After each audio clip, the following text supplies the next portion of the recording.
Continuando con las actividades de la tarde, nuestro siguiente bloque es uno de los momentos más enriquecedores de los foros organizados por Blackboard. Nos referimos a las presentaciones de las mejores prácticas de nuestras instituciones usuarias de Blackboard.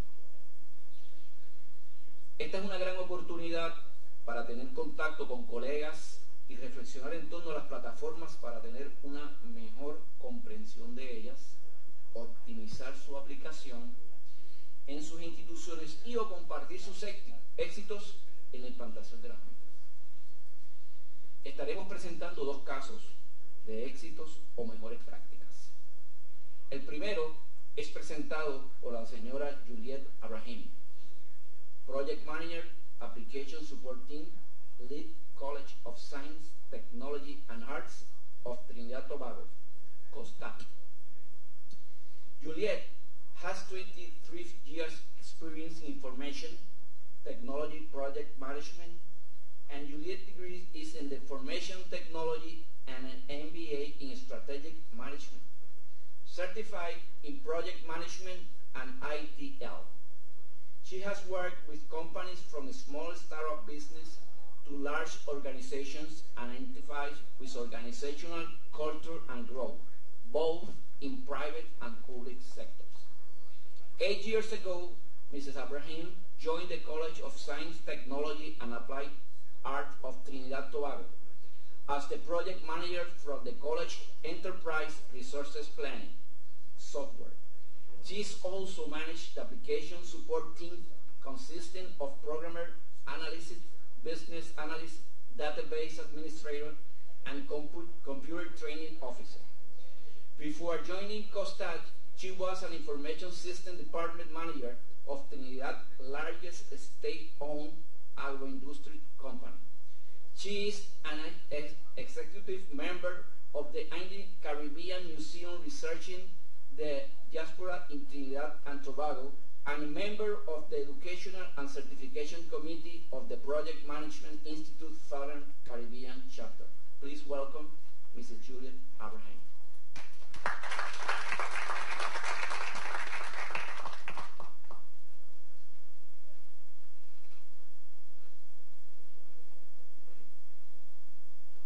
Thank you, Eric. Good afternoon, all. Yeah, I'm from Trinidad and Tobago. Did you all know that Trinidad and Tobago has the largest roundabout in the world? Anybody knew that? That's right, around Savannah. And COSTAATT is located not too far from the Savannah. Actually, COSTAATT is in the center of the city of Port of Spain, which is the capital of Trinidad and Tobago. One of our national trusts is to achieve 60% participation rate in tertiary education, and we believe in transforming lives, communities, nations, one student at a time. And I'd like to add and thank the government of Trinidad and Tobago, because tertiary education in Trinidad and Tobago right now is free. So that gives us a lot of boost, and we encourage our people to be going back to school.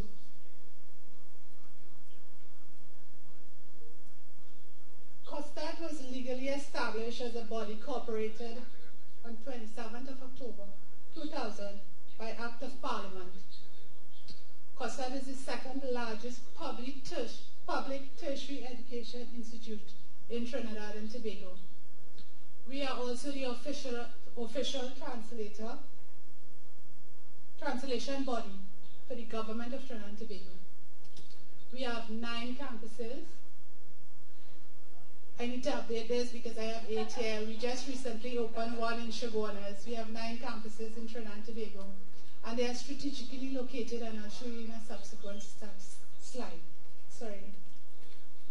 We are one of the few tertiary level education within Trinidad and Tobago equipped and able to create educational opportunities that transform academically unprepared citizens into meaningful contributors to the national economy.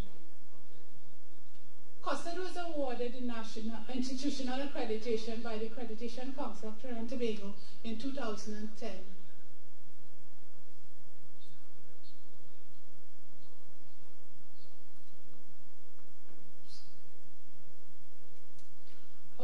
me what's happening with COSTAATT here.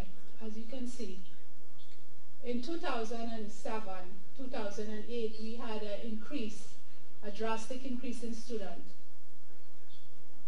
Something like 2,000 students per year. Actually, our growth currently is approximately 11,631, and we hope to accomplish in excess of 12,000 in academic year 2013, which is coming up in September, 12-13.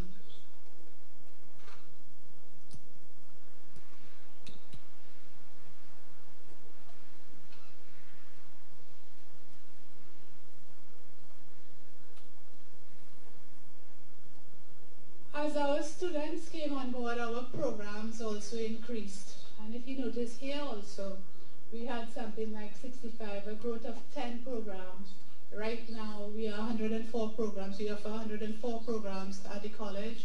These programs are certificate courses, associate degree courses, bachelor degree courses, short courses, and other courses.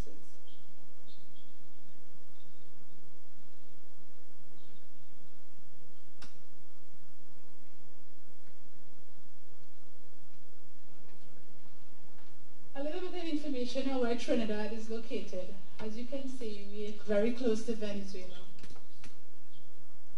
right here. And this is where Puerto Rico is. So we somewhere right there in the Caribbean with you guys, right?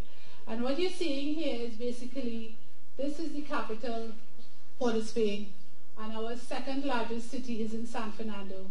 And our concentration of students is in both the largest cities of Trinidad and Tobago, which is Port of Spain and San Fernando. Now, this poses a problem for us because in the city, transportation is difficult to get in and get out of the city. In case of emergency or evacuation cases, we have very much concerns about evacuating our students in time. So one of the major reasons, apart from the outreach program with our students, we also took into consideration their safety. Now, 63% of our students actually are in the city of Port of Spain. 63% of that 11,600. And another 23% is in the San Fernando area, which is, as I said, the second largest city we have there. Our experience with Blackboard Connect was like any SDLC, system development life cycle with software. First of all, we had the investigation and selection process. What we did here was we actually selected 4 or 5 pieces of software. We also collected a team at the college, a team that was across the board. We had people from admissions, people from registrar's office, from the alumni area, across the college, program assistants, and so forth. And we had all their requirements listed out there, and we went about selecting the software that best suit our requirements. What we also did was do some testing and implementation. Our testing was a little bit challenging because we have 2 carriers in Trinidad and Tobago, and the calls are actually coming in from the US rather than leaving in the Trinidad and Tobago itself. So we had to channel those calls through our providers and then to the students. Our implementation process was very smooth with the help of the Blackboard Connect staff, which was amazing. Our setup was unnoticed. It went so smooth and so easy, it is amazing. Training was so simple because what happened, the software itself was user-friendly. So the training of the staff. Initially, we took it through the IT department, and then we rolled it out to the academic staff in the college, because we had a lot of concerns that when we're doing it, we need to do it right the first time. And maintenance and support is unbelieving from Blackboard Connect. We have 24/7, 365 support from Blackboard Connect. Mind you, we hardly ever use it because the software is so easy to use, and we have put our policies and procedures in place.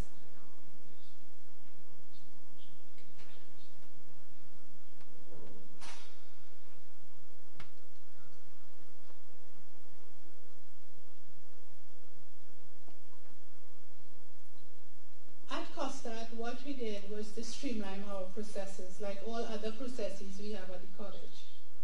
And Blackboard Connect is no different. So we created processes enforcing guidelines from our communication policy and our data protection policy. Because one thing we want to make sure there is once we have the students' information, we didn't want that to get out of the college in the wrong hands. So what we did basically, our process is simple. The college, we stated in our policy that the college may communicate with all or groups of students. As we heard earlier on, we have defined groups. We have groups by campus, we have groups by programs, we have groups by classes, and so forth. So it was easy to contact the student at any short notice. Lecturer may communicate with their students via their department, and that's another guideline that we had there, because we didn't want lecturers communicating all sorts of messages to the student. So we actually challenged that, channeled that through the departments themselves. So the departments were aware of what messages were going out to the students and what time they were sent. And what we also did was to select staff from each department as we rolled out the training to the department. So these people were trained, and there was some quality control on what they were trained in and how they were trained to use the software. One concern we had there was to make sure that the person that was actually sending out the message was sending effective, complete, correct messages. And as it was mentioned earlier this morning, we had templates done. So it was easy to use, and it was consistent across the departments. What we also had was service level agreements with the users and also the departments. And of course, I explained the simple process that we had. The lecturers communicate to their departments, and those messages went out.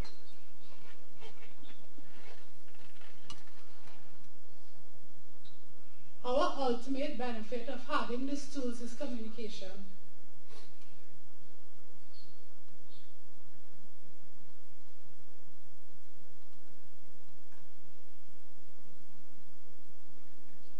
Okay, we look at communication from two ways, the sender and the receiver. So we wanted to ensure that we were sending the correct message and the students were receiving the correct message, and also at the correct time, and the content of the message was also correct. We also considered that not all persons look at their phone all the time, they don't answer the phone all the time. So we took the SMS route sort of, so your message is always there. So if you miss a message and you came back to your phone, you would actually be notified of the classes being cancelled, or we don't have classes today, we shift the class to another classroom, and so forth. And of course, we have heard from the other speakers like Juan and Rajiv and also Alan, the change in the way we communicate is changing so rapidly that we took that into consideration. And if we walk around the college, of course, we see everybody on the phone texting away, and we thought it was one of the best approach to communicate with the student. Of course, we send emails via Blackboard Connect and also SMS, voice messages, and surveys. From time to time, we do surveys with the students to see how our customer service with the students are. And those are becoming very effective. But one of the things we notice as we send these messages and as we train the users to send out the messages is that we don't want to spam the student. Because if we send them 2 messages, we become annoying the student. And they have a lot of work to do, and they have a lot of messages that to read. So we're very selective in these messages that we send out the right messages at the right time.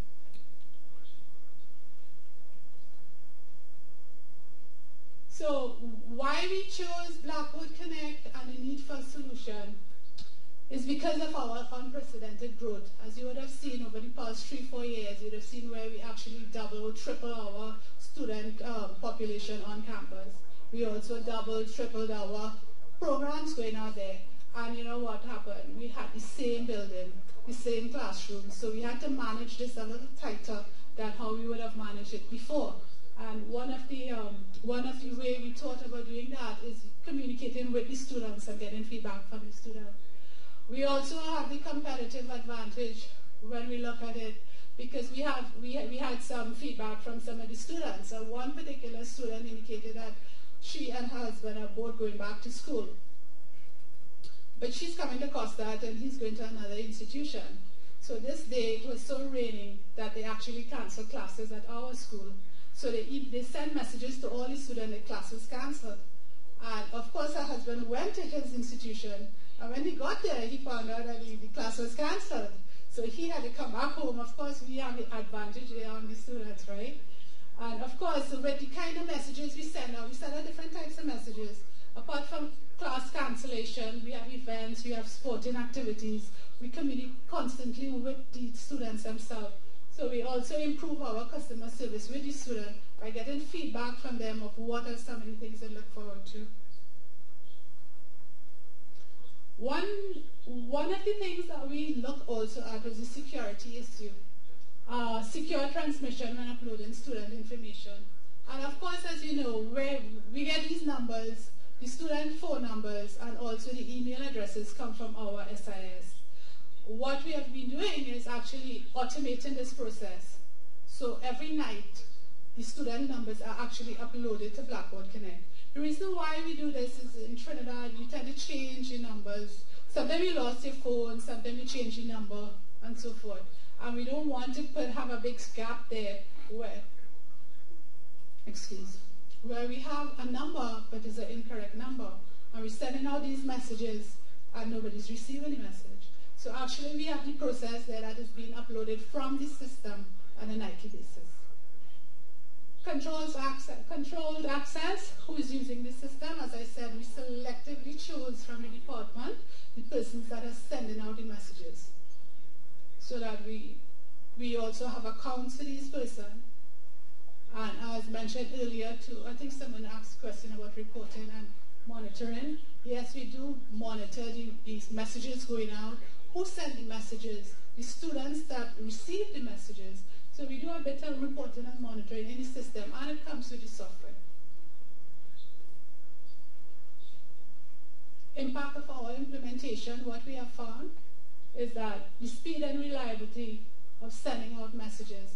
Now we had instances in the admissions department and other departments where we had to make these quick calls. And it's difficult to contact 30 students or 40 students in 15 minutes and 20 minutes.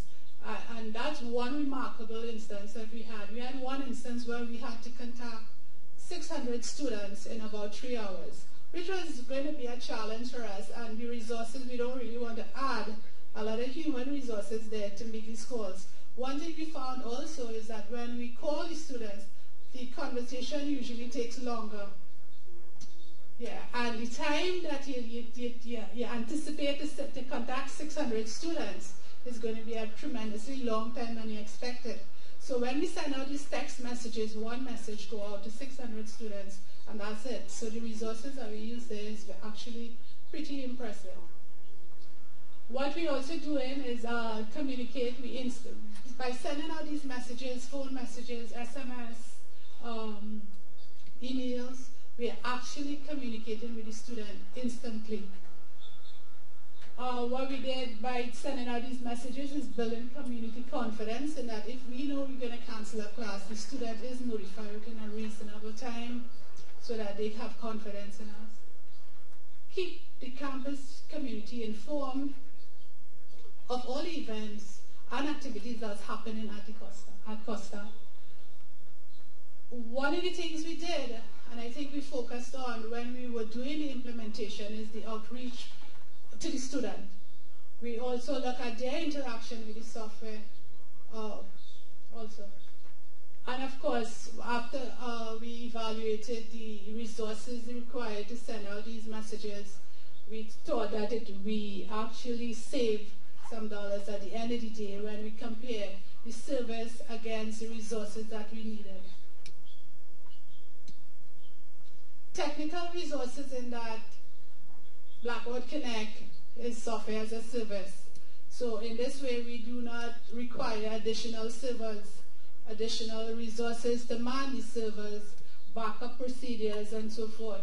We didn't have to put all those things in place. Human resources, again, our human resources actually dropped because messages were sent out in bulk to many students, so it took one attendant to send out many messages as compared many attendants to send out to contact all these students. And financial resources, what we realized is at the end of the period, we did do some cost savings. Our overall experience with Blackboard Connect is tremendously improved because of our service to the student, because the resources we had could have been employed in some other avenue in the department, being more productive. Additional application tool for the future, actually we are looking at integrating with other softwares that we have. I know one of the tools we actually integrated it with was our ERP, which is Banner, and we are actually using the information directly off of Banner into Blackboard Connect. Other application opportunities, yes, we are exploring other application opportunities such as the mobile platform, and we'll be getting there within the next 3 months because we already started to do some investigations into the mobile platform. So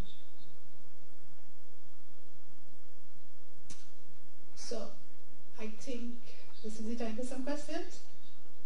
I have my information up on the screen there, and I have a few call cards in case anybody needs to contact me for implementation feedback.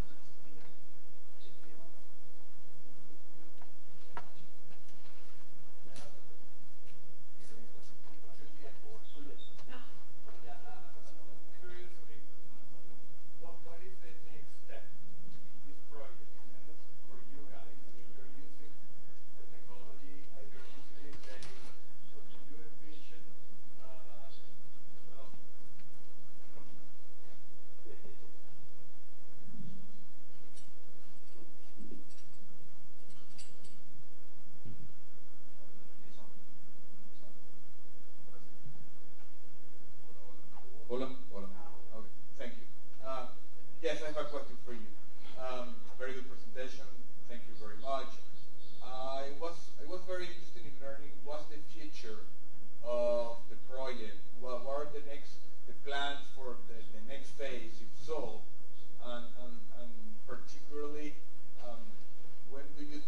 what do you think could be the next major impact that this kind of technology can do in COSTAATT? Okay, what we have planned to do is actually use the software expanded. Currently we have it being used for students and outreach project, and also security issues, information evacuation and safety guidance.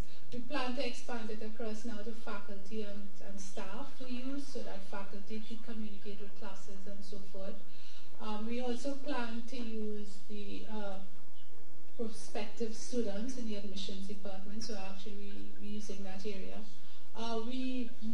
Last year we actually used the bucket option. There's something that you have there as a facility, and this year coming back we look to utilize that some more in COSTAATT. I hope that answered your question. Yes, it certainly did. And in terms of the implementation itself, so how complex it was, and do you envision any challenges in implementing this for the next phase with the faculty?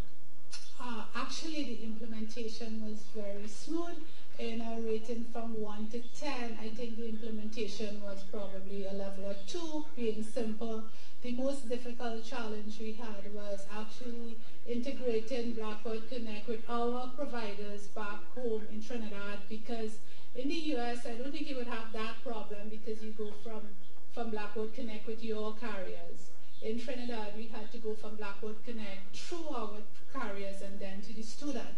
So I think the most difficult part of the project was to get our carriers, our providers, synchronized with the US-based system on implementation.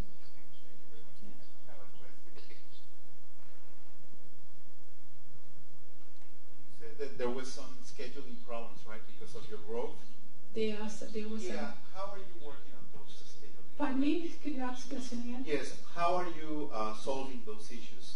Are you using these technologies, being very dynamic in the room allocations? How is that working? Yeah, what we do schedule all our classes. We have a scheduled class, and as I said before, we actually had that expansion, that growth. and the building didn't change, we actually added some training centers outside the cities themselves, as you'd have seen on the map.